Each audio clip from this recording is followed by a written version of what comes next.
Atualmente, as pessoas estão com mais tempo para observar e dar valor às pequenas coisas. Estão mais atentas aos detalhes. Por exemplo, o que torna possível o simples ato de lavar as mãos.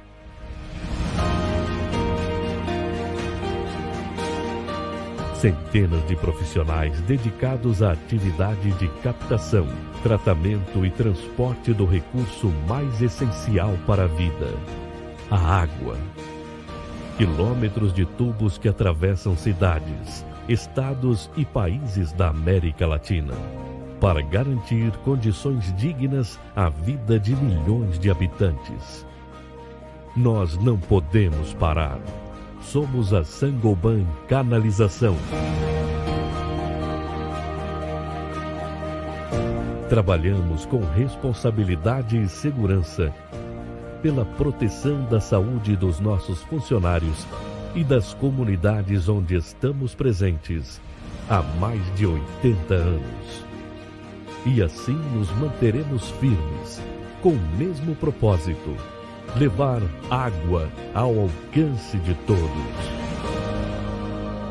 Saint-Gobain Canalização, o caminho seguro das águas.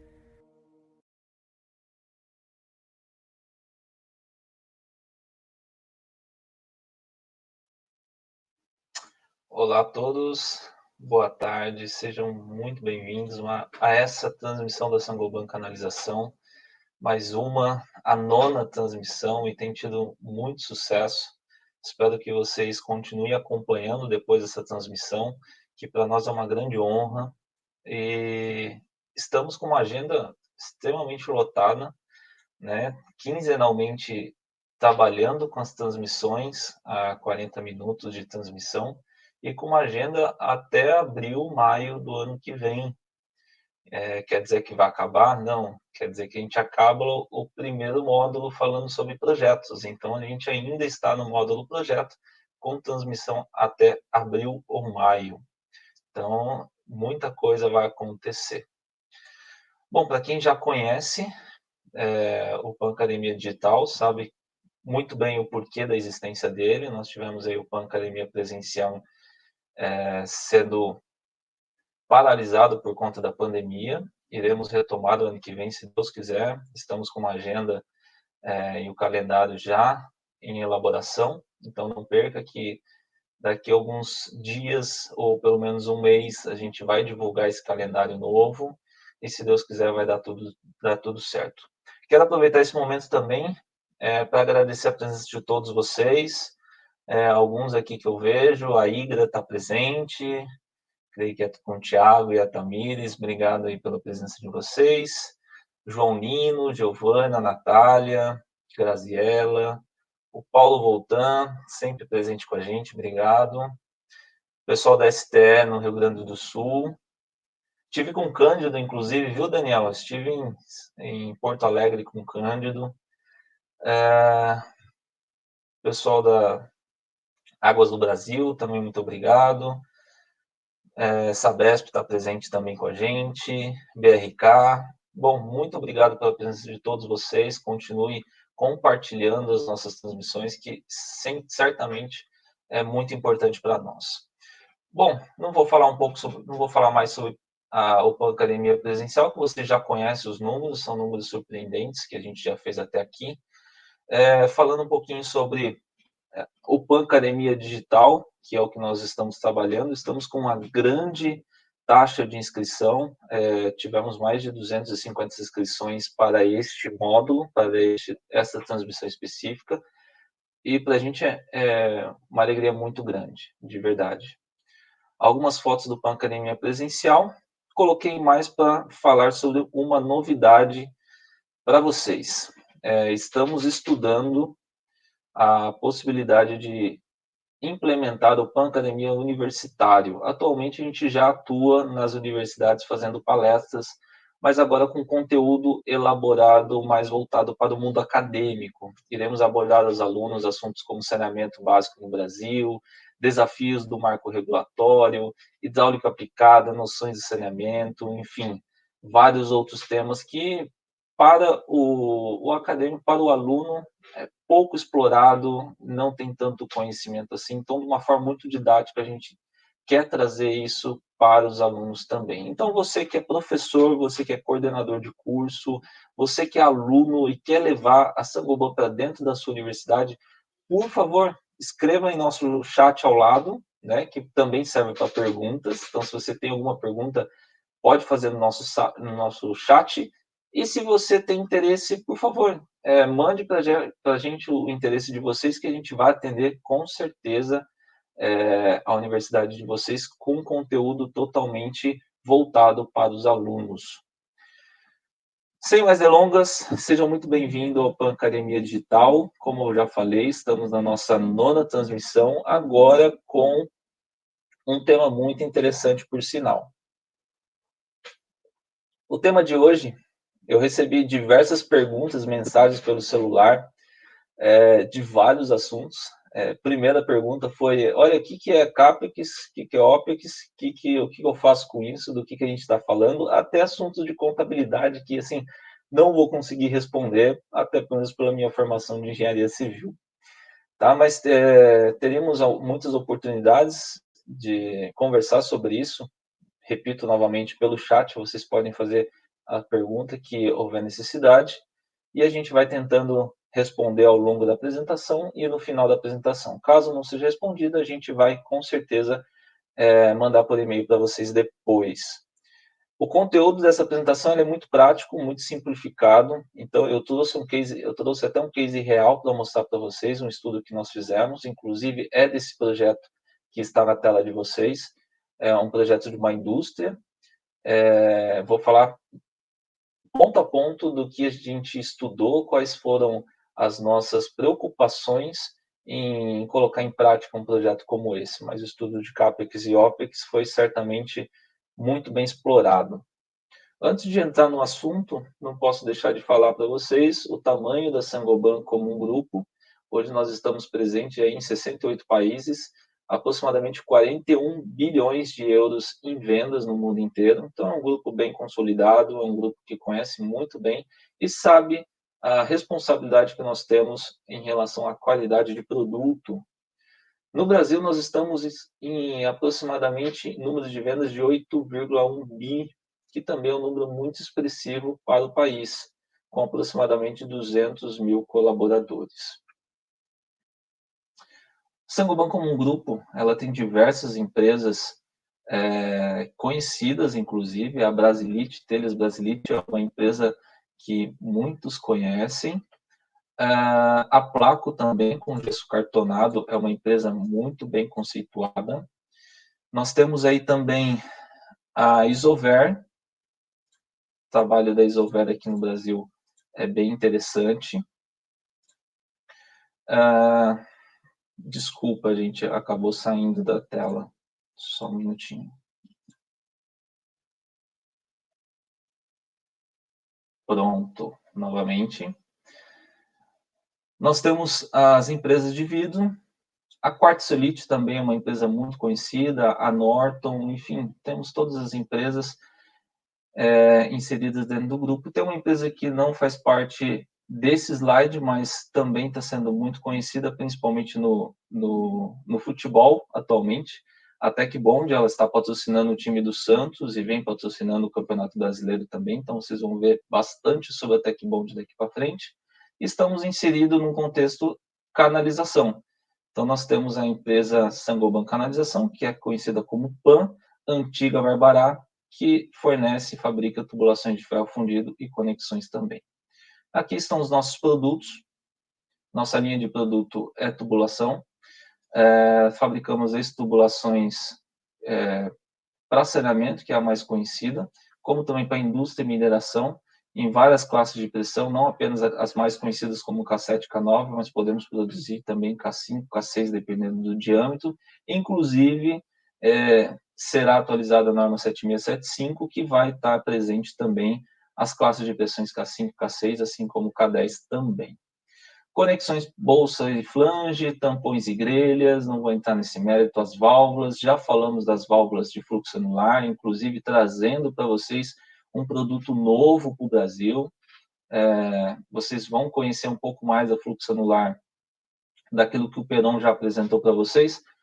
Agora, com case real no Brasil, a gente vai postar para vocês no LinkedIn, conhecendo um pouco mais sobre ela, esse novo modelo de fluxo anular.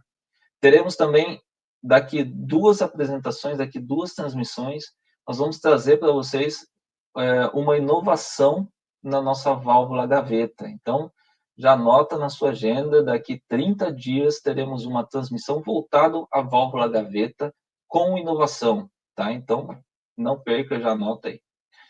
Linha predial é o que vocês já vêm conhecendo aí na nossa linha do conhecimento que o Renan e sua equipe vêm apresentando. Então, é bem conhecida também no Brasil. Bom, começando agora a apresentação. Retirei esses números do Instituto Tata Brasil, que é um projeto muito interessante, que a PAN, inclusive, é associado a esse grupo. Quem tiver interesse pode entrar no site do Grupo Tata Brasil, tatabrasil.org.br, se eu não me engano. E olha que interessante esses números, veja a evolução do saneamento em 6 anos.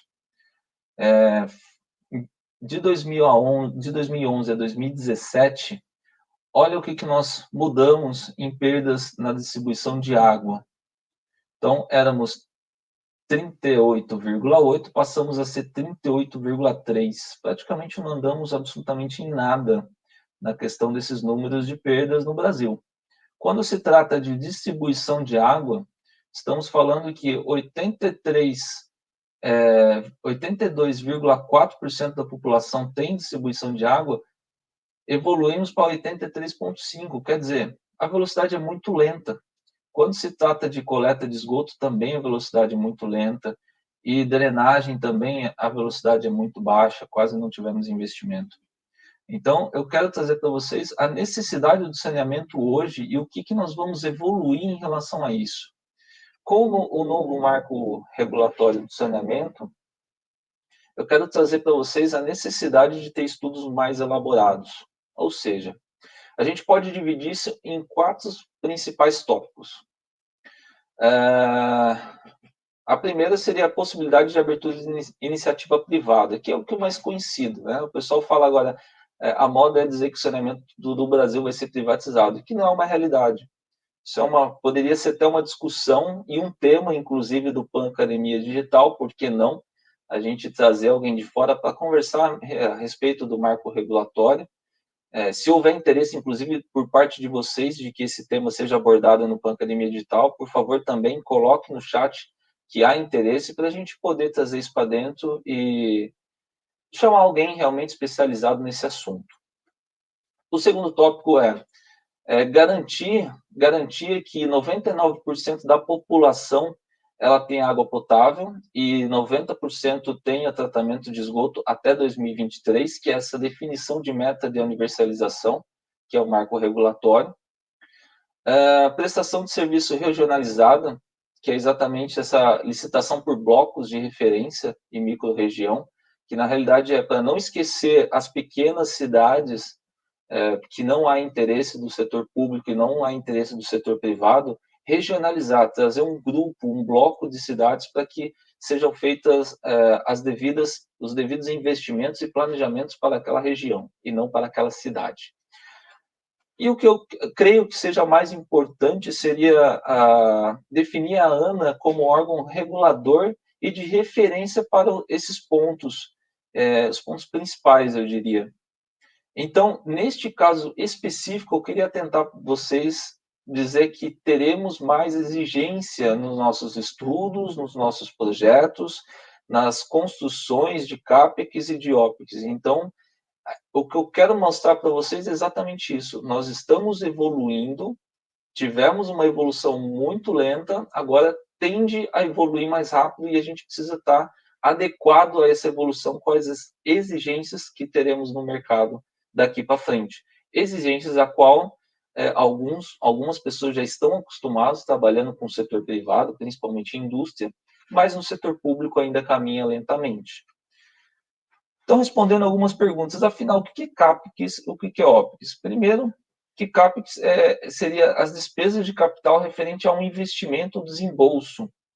né? São aquelas utilizadas para a implantação de um projeto específico. No nosso caso, que a gente vai falar agora, seria uma adutora, por exemplo. Então, eu preciso de um investimento inicial, de uma aquisição de um bem para fazer com que aconteça aquele projeto.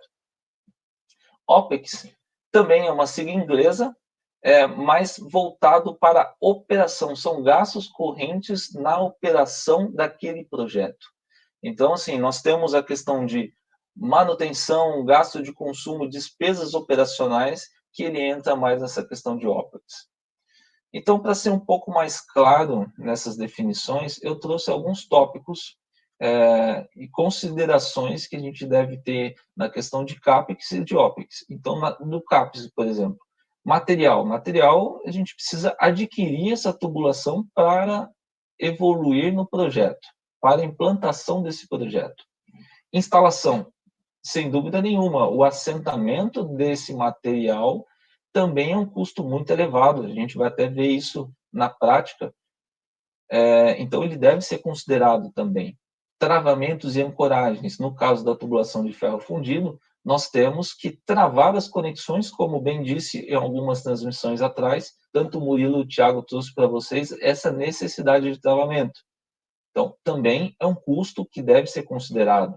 Dispositivos de segurança, em alguns casos sim, porque você tem, além da aquisição, que claro, você tem que considerar no seu CAPEX, agora, num estudo comparativo com outro material, pode ser que um dispositivo tenha configurações e características diferentes de outros, né? Então, isso tem que ser levado em consideração, sim. No caso do OPEX, energia elétrica, sem dúvida nenhuma, é uma análise primordial e a principal, eu diria, para um estudo de OPEX, porque é um custo muito elevado anualmente e se deve ter um cenário ao longo do tempo de 30, 40, 50 anos, vai depender muito da concessão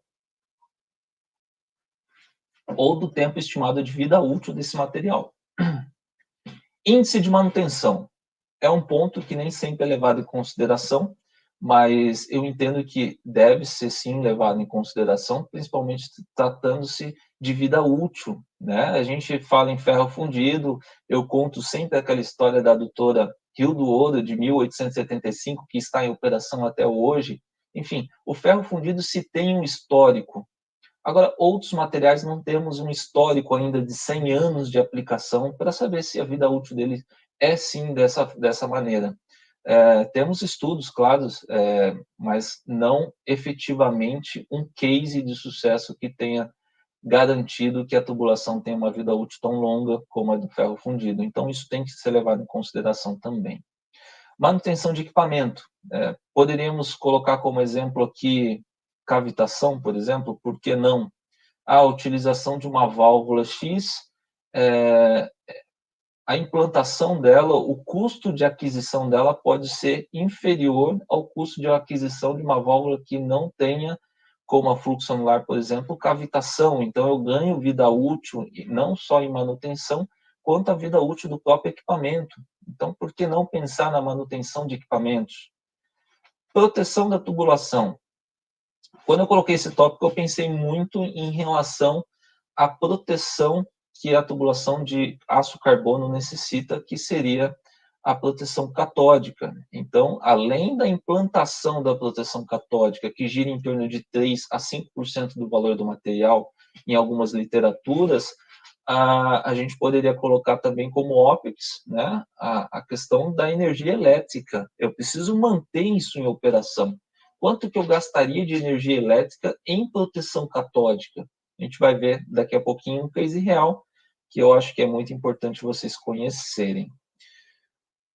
Bom, pessoal, eu não poderia deixar de falar do comportamento das tubulações para um estudo CAPEX, né? Então, para eu poder iniciar um estudo de CAPEX numa obra linear, eu preciso conhecer o comportamento da tubulação enterrada, por exemplo. Então, nós temos aí o comportamento mecânico de um tubo enterrado, ele tem que ser muito bem compreendido e levado em consideração o sistema solo-tubo. Esse é o principal. efetivamente, a interação do tubo com o solo adjacente, ele depende muito de sua rigidez. Então, é exatamente isso que eu quero trazer aqui e apresentar para vocês, os diferentes tipos de tubos que pode ser classificado em 3 categorias. A primeira categoria, nesse caso específico, a gente está falando de tubulações rígidas. As tubulações rígidas, elas têm esse comportamento de admitir uma pequena ovalização antes da sua ruptura. Ou seja, ela tem uma deformação quase zero, tendendo a zero, e o suficiente para colocar em jogo a reação do apoio lateral. Então, assim, a tubulação ela não tem essa ovalização, ela vai entrar em ruptura. Então, não interessa o apoio lateral do meu tubo. O que me interessa é exatamente esse suporte da tubulação e a carga que eu tenho em cima do tubo. Então, o critério de dimensionamento de uma tubulação rígida como essa, que eu coloquei até como exemplo ali, tubo cerâmico, tubo de concreto, tubo de fibrocimento, são tubulações rígidas que não admitem ovalização. O critério de dimensionamento basicamente é a carga máxima de compressão. Então, eu tendo isso bem equalizado, você garante um bom assentamento.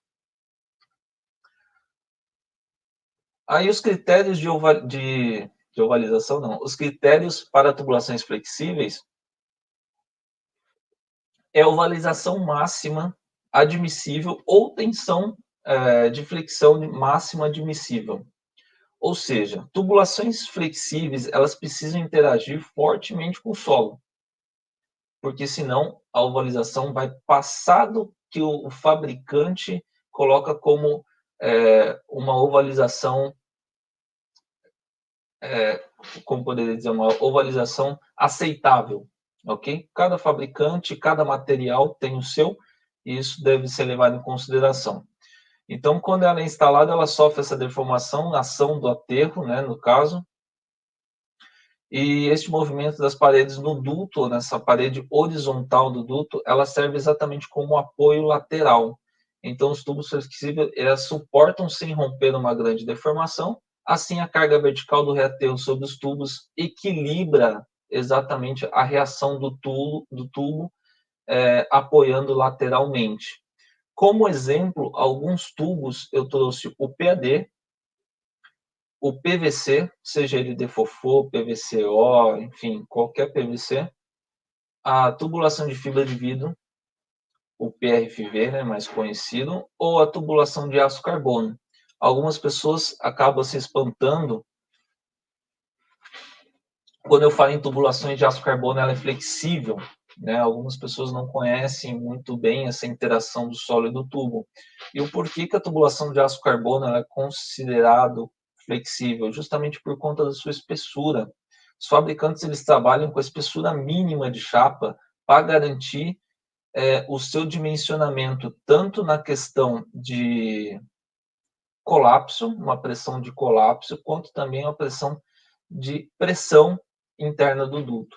Então, eles trabalham com a pressão, com a espessura muito baixa, fazendo com que ele tenha um comportamento de uma tubulação flexível. A tubulação de ferro fundido, ela está inserida num contexto de tubulação semirrígida, ou seja, ela não é nem flexível e nem é uma tubulação rígida. E o seu critério de dimensionamento, nesse caso, seria uma tensão de flexão máxima admissível para pequenos diâmetros. Os pequenos diâmetros, como ele tem uma rigidez geometral muito grande, ele trabalha como se fosse uma tubulação de um comportamento rígido. Agora, quando eu trabalho com tubulações de grande diâmetro, ele já começa a trabalhar com uma ovalização máxima admissível, que pode chegar até 4%, dependendo do seu diâmetro. Tá? Então, isso é aceitável e vocês precisam olhar um pouco mais a norma, tanto a 7675 quanto a ISO 10803, a gente vai falar um pouquinho mais sobre essa ovalização. Então, os comportamentos do tubo semirrígido, eles suportam ovalização suficiente para que a parte da carga vertical do reaterro mobilize o apoio do recobrimento, como está escrito aí no slide, e a resistência da carga vertical é então repartida entre a resistência própria do tubo do seu reaterro. Eu quis trazer esses três 3 tipos de tubulação rígida, flexível e semi-rígida, justamente para vocês entenderem o comportamento e a diferença de assentamento na construção do CAPEX de vocês.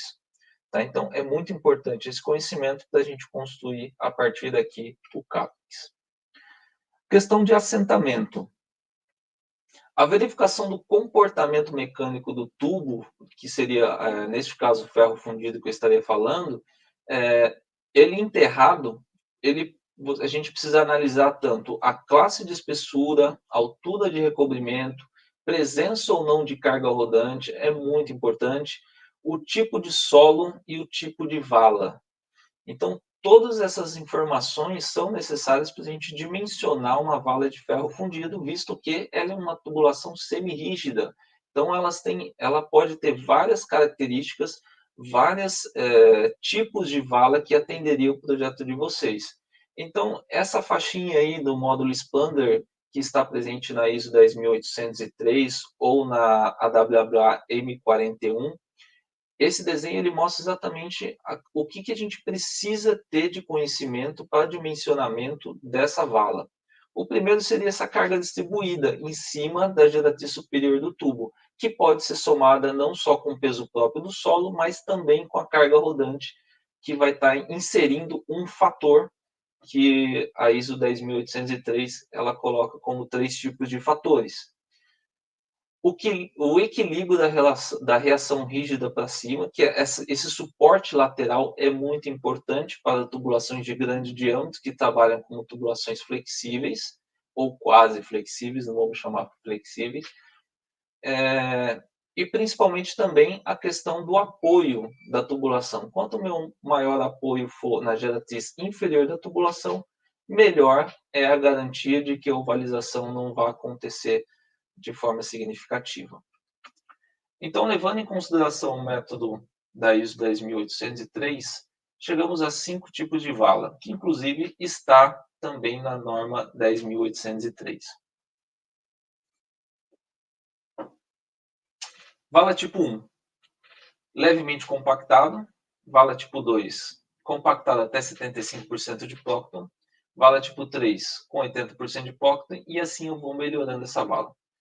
É importante vocês conhecerem isso justamente para você construir o seu comparativo, a sua análise de investimento, porque essa construção é muito importante no final do grande projeto, e aí vai determinar também a questão do material. Então, quando a gente faz um comparativo do ferro fundido com outros materiais, levando em consideração o melhor tipo de assentamento, a gente tem a seguinte configuração. Eu tenho ferro fundido, uma vala conforme norma ISO 10803 ou AWA. Se eu trabalhar com aço carbono, a melhor vala do aço carbono para garantir que ele não vai ter ovalização é com envoltória de areia e um aterro compactado, conforme o manual M11 da AWA. Seguindo assim o PAD, eu teria o PAD de acordo com a NBR 15.950, envoltória de areia também, e o PRFV também com uma envoltória de areia, só que eu tenho uma largura de vala um pouco maior para a proteção da própria tubulação. Este conhecimento é muito importante para um estudo comparativo, para um estudo de CAPEX, e é isso que a gente vai fazer daqui a pouquinho num caso real. Outro conhecimento que é muito importante vocês conhecerem é exatamente saber de que forma que essa tubulação que eu estou estudando em meu projeto, nessa obra linear, de que forma que eu vou introduzi-la em meu CAPEX, de que forma que eu vou entender a cadência de montagem e como ela necessariamente será implantada ou será instalada.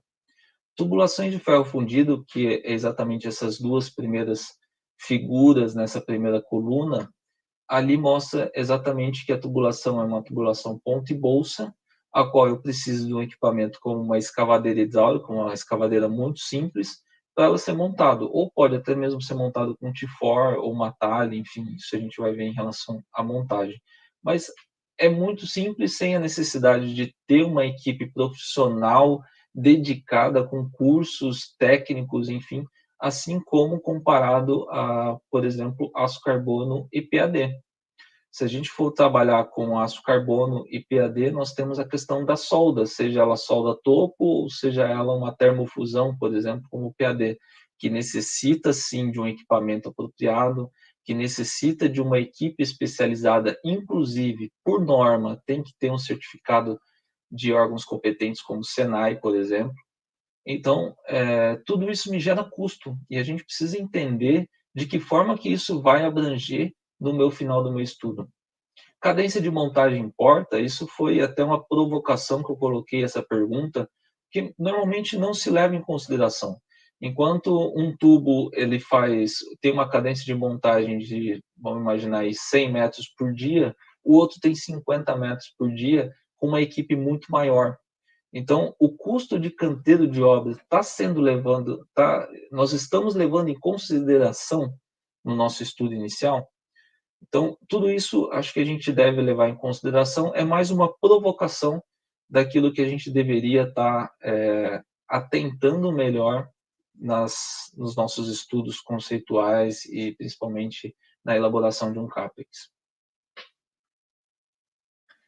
Comportamento de tubulações aéreas, ou seja, nós falamos inicialmente sobre tubulações enterradas,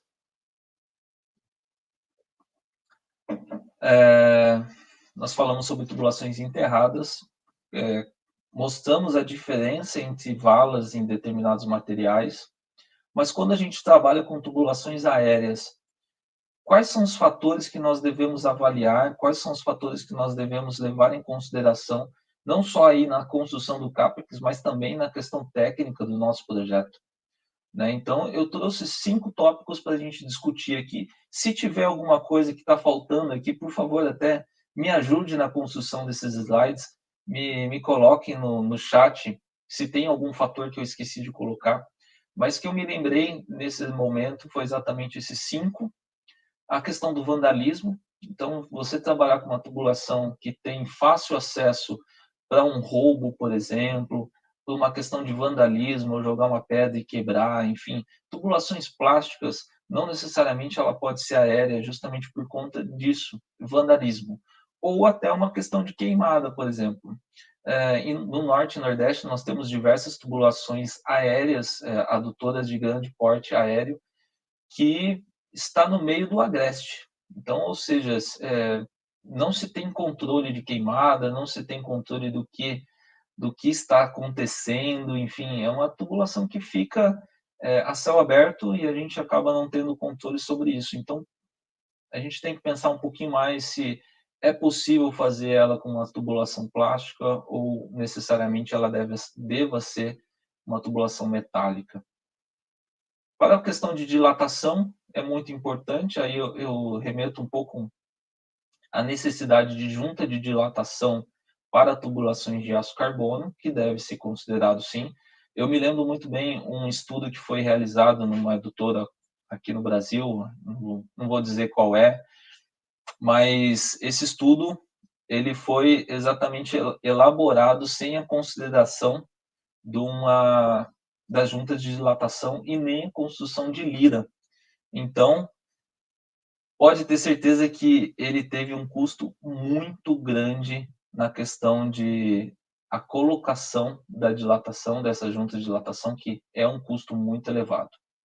Suportes, então, a gente tem que estar muito atento em relação aos suportes que necessariamente a tubulação tem que ter em caso de ela esteja aérea.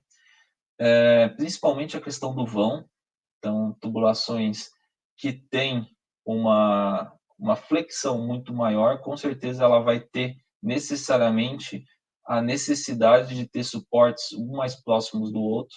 No caso da tubulação de ferro fundido, a gente garante vão livre com tubo, ponta e bolsa até 14 metros. Então, isso tem que ser levado em consideração, sim, principalmente no estudo de CAPEX. Questão de pressão, aqui tem algumas situações que a própria norma diz que existe um fator de redução de pressão pela temperatura ambiente que ele está instalado.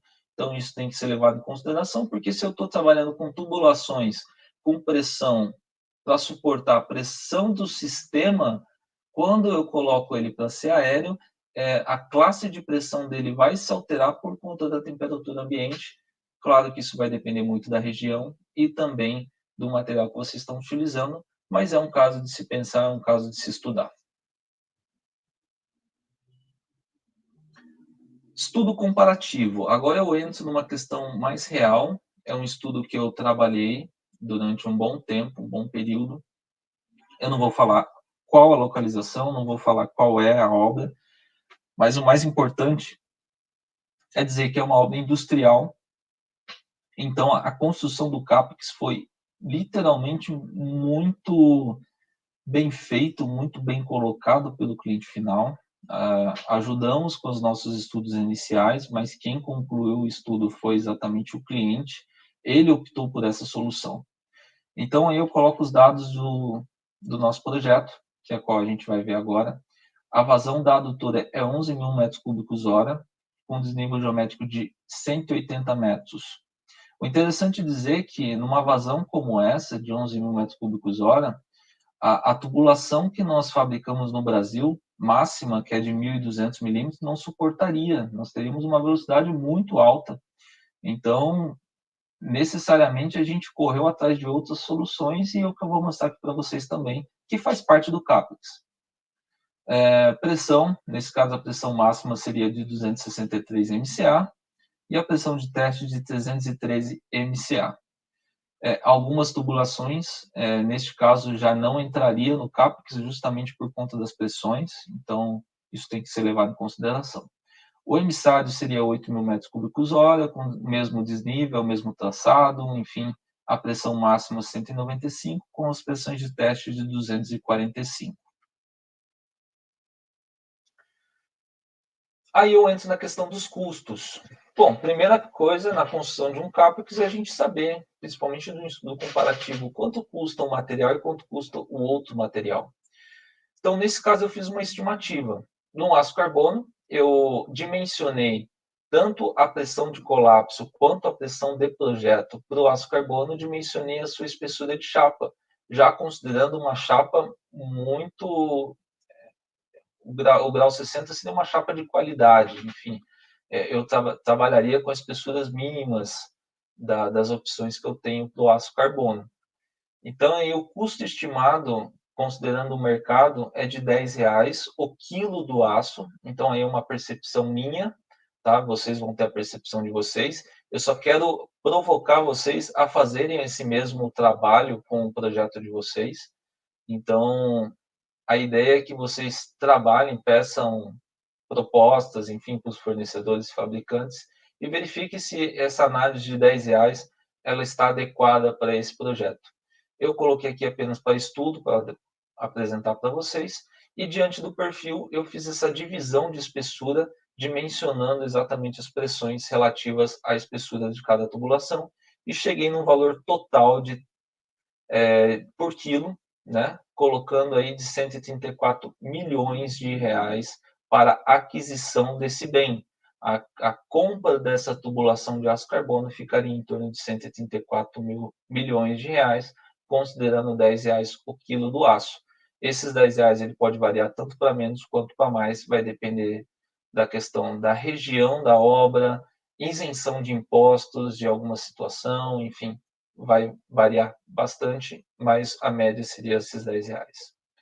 Na questão da tubulação de ferro fundido, como esse comparativo seria aço versus ferro, nós fizemos uma previsão do que nós iríamos gastar de material e chegamos a um valor de 150 milhões, quase 151 milhões de reais.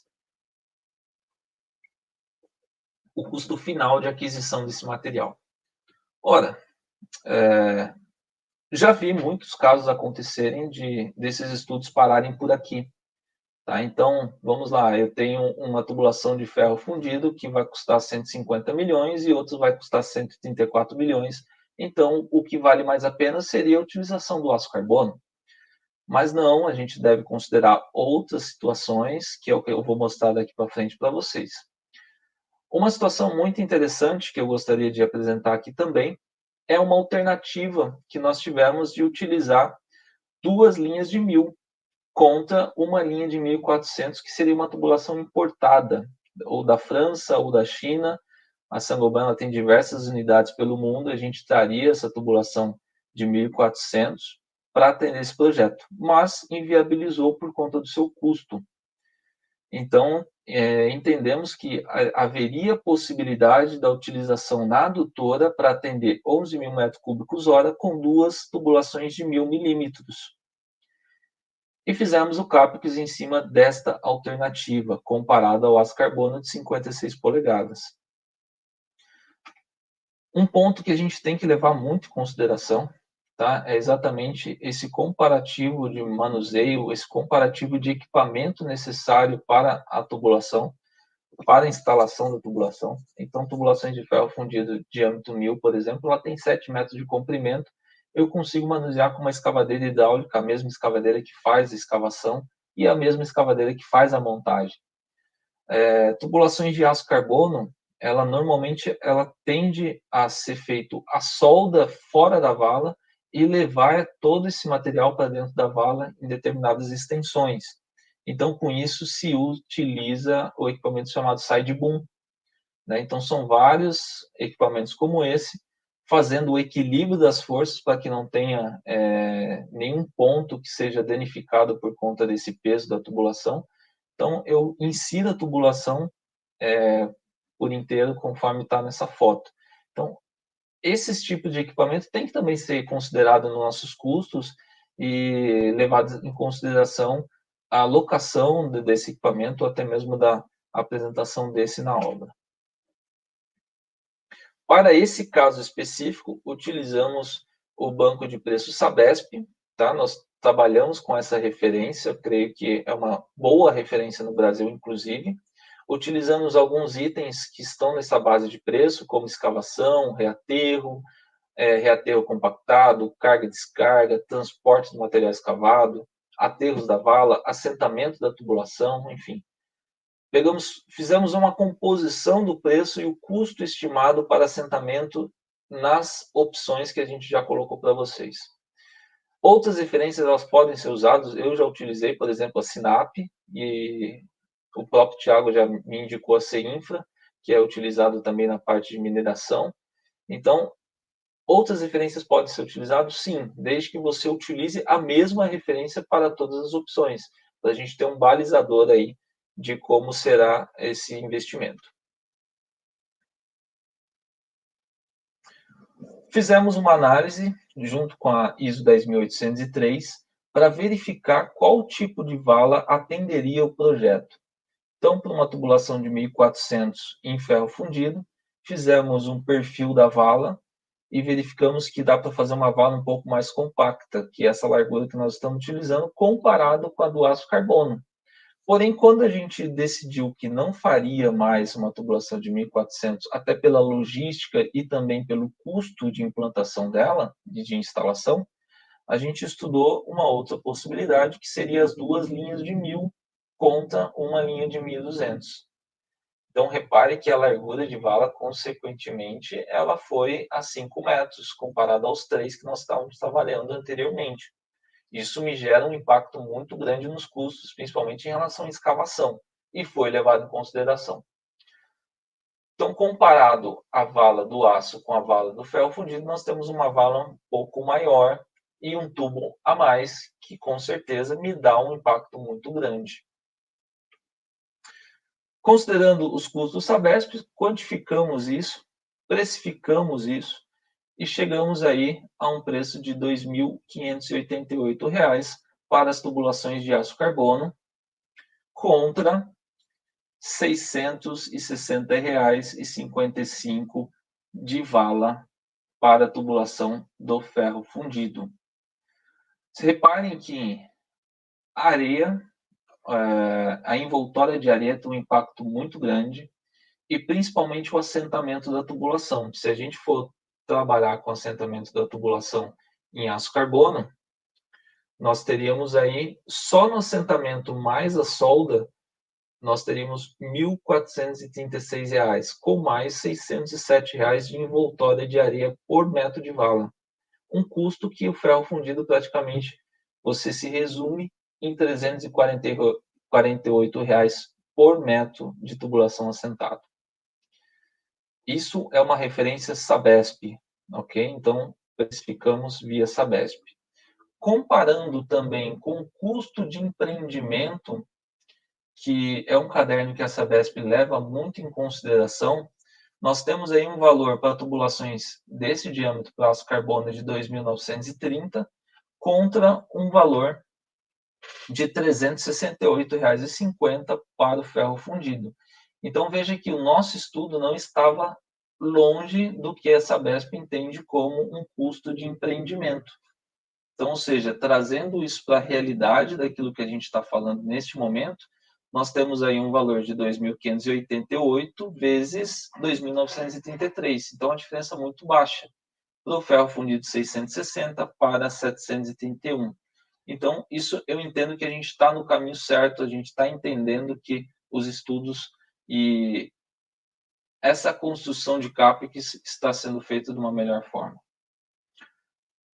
Claro, não podemos deixar de falar sobre a implantação da proteção catódica, que é realmente um caso, tem um custo muito baixo, sim, cada vez menor, inclusive, mas deve ser levado em consideração. Nesse caso, nós fizemos um dimensionamento simulado e chegamos a 1.200.000 para a implantação dessa proteção, que seria a proteção por aço carbono. Se você levar em consideração a literatura, ela fala em 3% a 5% do valor do material. Se a gente pensar que o material vai custar em torno de 150 milhões, se eu não me engano, 130 a 150 milhões, a gente está com 1.200.000 bem abaixo daquilo que a literatura fala. Mas vamos considerar exatamente o que está aí, que foi dimensionado por nós. Então, nós temos aí uma construção de um CAPEX muito interessante. Então, veja, de tudo aquilo que a gente já falou, o tubo ele é muito relevante, sim. Aí você pode ver que a tubulação de ferro fundido ela é mais cara que a tubulação de aço carbono, também por conta de utilizar 3 linhas de tubulação contra 2. Custo de conexão, custo de travamento, que nesse caso só o ferro tem, o aço carbono ele é soldado, ele não teria. Mas, por outro lado, eu tenho o custo de proteção catódica que o ferro fundido não tem, o aço carbono tem. Então, eu acabo equalizando essa conta de baixo e ficaria com os principais, seria tubulação versus assentamento. O assentamento do aço carbono, ele é muito superior ao ferro fundido. E nem sempre isso é levado em consideração. Às vezes as pessoas fazem alguns projetos que entendem que é o mesmo assentamento do ferro, o mesmo assentamento do aço. Na realidade, não é. Ela tem que ter o mínimo de envoltória de areia. Algumas situações, como o terreno arenoso, eu posso trabalhar com meia seção, aí vai depender muito dos critérios adotados no projeto, mas sempre, necessariamente, eu preciso ter um berço de areia e também uma pequena envoltória, sem dúvida nenhuma, que me gera uma diferença de custo muito alta. Então, aqui eu construí, basicamente, o meu CAPEX, e vou começar a trabalhar com uma questão de OPEX. Por quê? Porque eu preciso necessariamente saber qual é a operação, qual é o custo de operação dessas alternativas. Será que realmente o custo de operação, mesmo com o custo de implantação, vai valer a pena durante o tempo? Então, isso a gente precisa analisar. O primeiro seria o custo da proteção catódica. Nós já falamos lá sobre o custo de implantação. Aqui eu estou falando do custo de operação da proteção catódica, porque eu tenho exatamente um consumo de energia a ser atrelado no meu OPEX. Então, neste caso específico, nós calculamos aí R$ 96 mil por ano de custo de energia elétrica somente para a proteção catódica. Algumas ocorrências técnicas têm que ser levadas em consideração. Não precifiquei isso aqui, mas eu acho que é possível a gente levar em consideração. Primeiro, a substituição dos anodos de sacrifício. Ele precisa ser substituído periodicamente. Então, isso tem um custo. O segundo seria inspeção e manutenção dos retificadores. Também tem um custo. Aí seria uma manutenção preventiva, uma manutenção corretiva. O que não pode ficar é minha tubulação desprotegida, senão acontece exatamente o que está na foto ali, pequenos pontos de corrosão que futuramente terá vazamentos. E o último caso, como todo lugar no Brasil, nós temos problemas de roubo. Roubo de cabo também é recorrente na questão da proteção catódica. Então, tem que ser levado em consideração exatamente isso. Comparativos na questão do custo de energia. Então, pode ser que o custo de implantação do ferro ele tenha ficado mais barato, mas aí, quando eu falo em custo de energia, o aço carbono tem um custo muito menor anualmente, e daqui a um tempo isso pode mudar, pode alterar. Daqui 10 anos, por exemplo, o ferro fundido ele passa a ser mais caro do que o aço carbono, ou vice-versa, ou até mesmo vamos inserir o PAD nessa discussão. Eu sempre falo que o PAD ele cresce para dentro, em determinadas classes de pressão, eu preciso trabalhar com diâmetros externos superiores a que a gente está comparando como ferro fundido e aço carbono. Então, nós temos que trabalhar com o diâmetro útil da tubulação. Agora, se eu trabalhar com uma tubulação que ela tem uma pressão muito baixa, estou trabalhando com PN10 do PAD, por exemplo, vale muito a pena fazer essa conta e verificar qual é o custo de energia para o aço carbono, para o ferro fundido, para o PAD, e verificar num estudo de trade-off, por exemplo, se aquela implantação, se o custo da implantação, ela se paga durante um tempo. Então, foi exatamente isso que eu fiz. Eu peguei as 3 soluções e verifiquei o custo anual de energia elétrica para bombeamento em 24 horas. Então, nesse caso, utilizando uma tubulação de ferro fundido de 1.400, apresentou o melhor resultado. Porém, no meu estudo de trade-off, mesmo assim, ele apresentou um resultado muito ruim por conta do custo de implantação. Ficamos aí com aço carbono e 2 linhas de 1.000. Aí, as 2 linhas de 1.000 apresentou uma pequena vantagem por conta da sua velocidade. A gente está trabalhando com a velocidade de 1,75. Tá? Então, num trade-off, na construção de um trade-off, já considerando um CAPEX e um OPEX, que é o custo de operação, numa faixa de 50 anos de operação, a gente tem exatamente esse resultado. Neste caso, eu estudei inicialmente o PAD e o aço carbono em conjunto, porque o PAD não atenderia as pressões do início do projeto.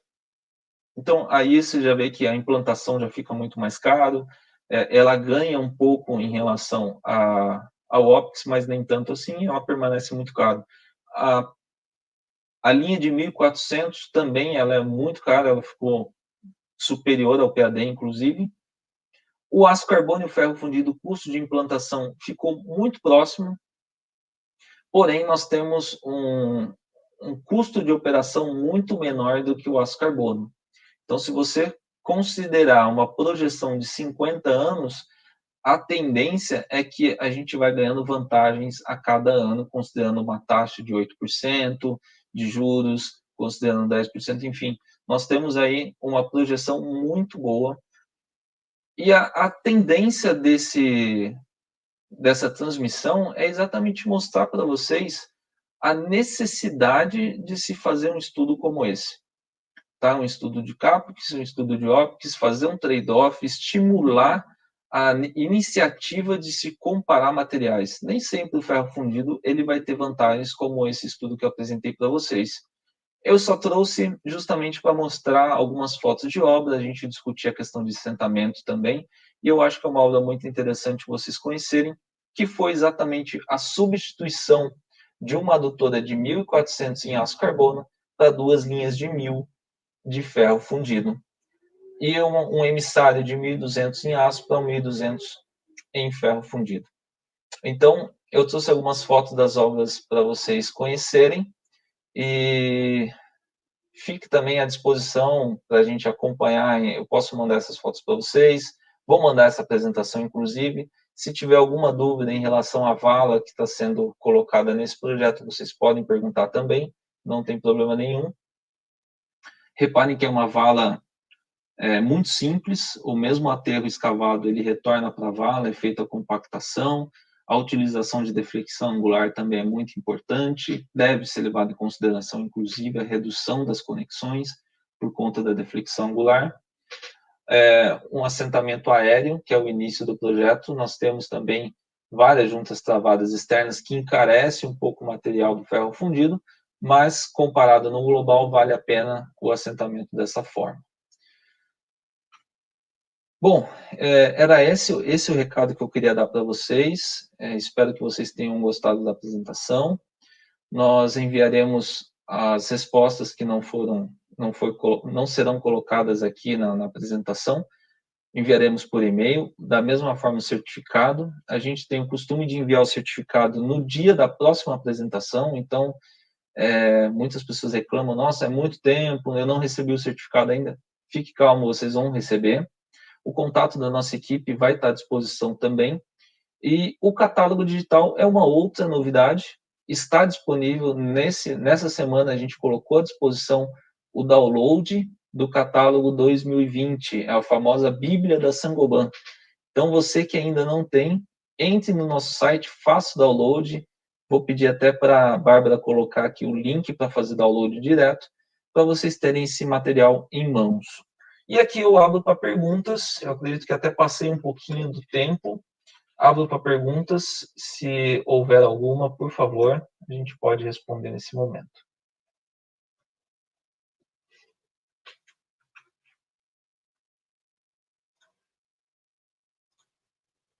Qual a relação e a importância do conhecimento em CAPEX e OPEX com a formação de um engenheiro civil e engenheiro mecânico? Como esses conhecimentos são aplicados no dia a dia da carreira do engenheiro? Fabrício, é uma excelente pergunta, tá? A posição de uma construção de um CAPEX e de um OPEX para o engenheiro civil está cada vez mais evidente. Como eu coloquei muito bem a questão aí do marco do regulatório do saneamento, a gente vai ser cada vez mais exigido a questão dessas alternativas. Então, a construção desses estudos para a gente é muito importante. O engenheiro civil ele tem que ter o mínimo de conhecimento para a construção de tal, não necessariamente precisa ter um conhecimento de um contador, por exemplo, para fazer os estudos como os contadores necessariamente o fazem. Eu tenho um cunhado que é contador e ele me mandou mensagem exatamente para perguntar, mas o que você vai fazer com isso? Na realidade, é uma outra construção, mas a gente tem que ter um mínimo de conhecimento, sem dúvida nenhuma.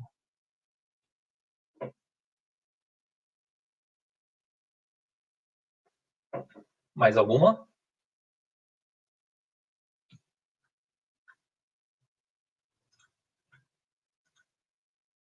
Bom, eu creio que não há mais nenhuma dúvida.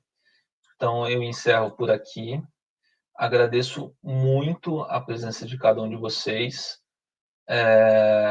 Não deixe de curtir as nossas redes sociais. Nós temos aí uma página no LinkedIn, uma página no YouTube. Deixe o seu like se gostou da transmissão. Se não gostou também, pode deixar seu dislike, não tem problema nenhum. A gente está aqui para realmente melhorar e a sua percepção para a gente é muito importante. Tá? Não deixe de seguir no nosso LinkedIn, YouTube, Facebook, que iremos divulgar, inclusive, os novos projetos, as novidades da Saint-Gobain. Então, é por ali que vocês vão se manter informados em relação à Saint-Gobain Canalização. Não perca o nosso próximo Pancademia Digital, que vai acontecer no dia 29 de outubro, no mesmo horário, pelo YouTube também, da mesma forma, com o tema Construção Civil e Travessias. Será um tema que o Thiago, o engenheiro Thiago da nossa equipe, vai entrar nesse mérito com vocês. A gente vai falar sobre travessias e construção civil. Muito obrigado a todos mais uma vez e até a próxima. Tchau, tchau.